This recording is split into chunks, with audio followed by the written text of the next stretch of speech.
Bonjour et bienvenue. Aujourd'hui, on va s'attaquer à un gros morceau, MapReduce. C'est un nom qu'on entend souvent, et pour cause. C'est littéralement le modèle de programmation qui a tout changé pour le traitement des données à très très grande échelle. Pensez-y comme le moteur qui a vraiment lancé l'ère du big data. Alors voilà le programme. On va d'abord poser le problème, ce fameux déluge de données. Ensuite, pour que ce soit bien clair, on veut utiliser une analogie toute simple. Après ça, on plongera dans la technique, la recette MapReduce elle-même. Puis on découvrira qui met tout ça en musique, un certain Yarn, avant de conclure sur l'impact énorme que tout ça a eu. Allez, on commence. Tout part d'un constat, d'un problème, qui est devenu gigantesque. Un vrai souci d'échelle. Alors, des quintillions d'octets. Honnêtement, c'est un chiffre qui ne veut presque rien dire, tellement il est grand. C'est juste une montagne de données. Et face à ça, un seul ordinateur, même le plus puissant du monde, est complètement dépassé. C'est comme essayer de vider l'océan avec une petite cuillère. Clairement, il fallait trouver une autre solution, une nouvelle façon de penser. Et la question, elle est là. Comment on fait quand une tâche est tout simplement trop grosse pour une seule machine? La réponse, en fait, est assez logique. On n'utilise pas une seule machine, on va diviser le travail. C'est ça, l'idée de base du calcul distribué. Pour que cette idée soit limpide, on va prendre une analogie. On oublie l'informatique pendant quelques instants et on va s'imaginer une tâche manuelle, mais vraiment, vraiment colossale.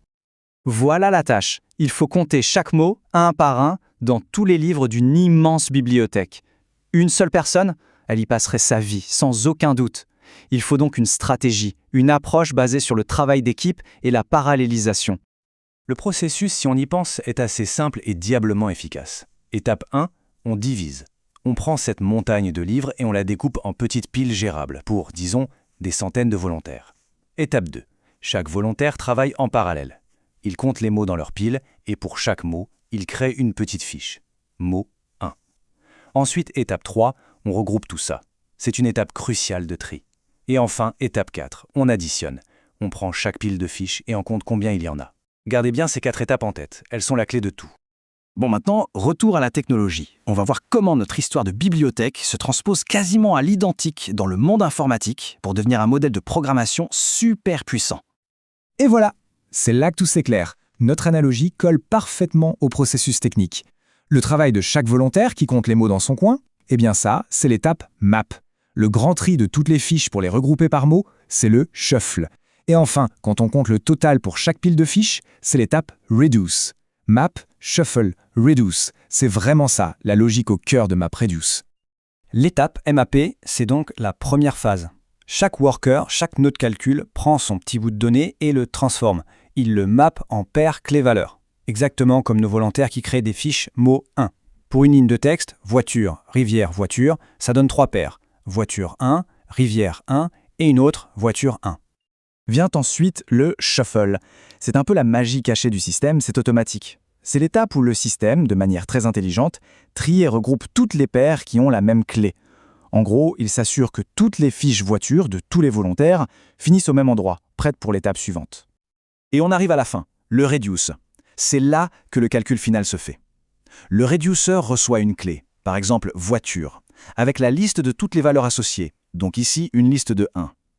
Son travail, appliquer une fonction, comme une simple somme, pour sortir un résultat final. Par exemple, voiture 2. L'avantage énorme, c'est que plein de reducers peuvent travailler en même temps, chacun sur un mot différent. Ok, on a notre recette, map, shuffle, reduce, c'est super. Mais dans un système avec des centaines, voire des milliers de machines qui travaillent ensemble, une question se pose. Qui dirige tout ça? C'est la question à 1 million.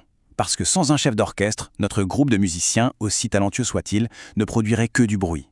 Il faut quelqu'un pour distribuer les partitions, dire qui joue quoi et quand, et surtout gérer les imprévus. Par exemple, si une machine tombe en panne en plein milieu du travail. Et ce chef d'orchestre, c'est Yarn. Son nom complet, Yet Another Resource Negotiator, est un peu une blague de développeur, mais son rôle est très sérieux. C'est le gestionnaire de ressources du framework Hadoop. On peut vraiment le voir comme le système d'exploitation de notre groupe de machines, de notre cluster. C'est lui qui distribue les ressources, comme la puissance de calcul et la mémoire, à toutes les applications qui en ont besoin. Et pour faire tourner tout ça, Yarn a une petite équipe. Il y a le grand patron, le resource manager, qui a une vue d'ensemble sur tout le cluster. Ensuite, sur chaque machine, il y a un node manager, un sorte de responsable local. Quand on lance un travail MapReduce, un application master est créée juste pour lui. C'est le chef de projet dédié.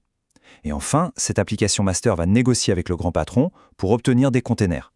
Un container, c'est juste une boîte de ressources, un peu de CPU, un peu de mémoire, dans laquelle une tâche va pouvoir s'exécuter. Maintenant qu'on a toutes les pièces du puzzle, voyons comment elles s'assemblent et pourquoi ce modèle, même s'il a évolué, reste une pierre angulaire du monde de la donnée. Le point à retenir, c'est que ce duo, MapReduce pour le calcul et Yarn pour la gestion, c'est le cœur battant d'Apache Hadoop. Et Hadoop, c'est vraiment le framework qui a ouvert les portes du big data à tout le monde. Et bien sûr, cet écosystème n'est pas resté figé. La version 3 de Hadoop, par exemple, a apporté d'énormes améliorations en termes de fiabilité et le système peut maintenant supporter la panne de 2 de ses cerveaux principaux, les NameNodes, ce qui est énorme. Et côté stockage, l'arrivée de l'erasure coding est une petite révolution. C'est une technique beaucoup plus maligne pour protéger les données qui permet d'économiser une place folle sur les disques durs.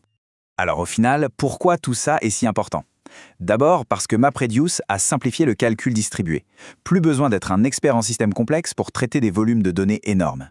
Ensuite, il a montré qu'on pouvait construire des systèmes ultra fiables avec du matériel standard, pas cher. Et enfin, et c'est peut-être le plus important, il a pavé la voie. Il a posé les bases sur lesquelles des outils plus modernes et encore plus rapides comme Apache Spark ont pu être imaginés et construits. MapReduce a été une vraie révolution. Il a résolu le problème du trop-plein de données de son temps. Mais aujourd'hui, les données sont encore plus volumineuses, plus rapides, plus complexes. La question reste donc entière. Quels outils, quelles idées, quelles nouvelles révolutions vont nous permettre de traiter les données de demain ? C'est une excellente question sur laquelle réfléchir. Merci de nous avoir suivis.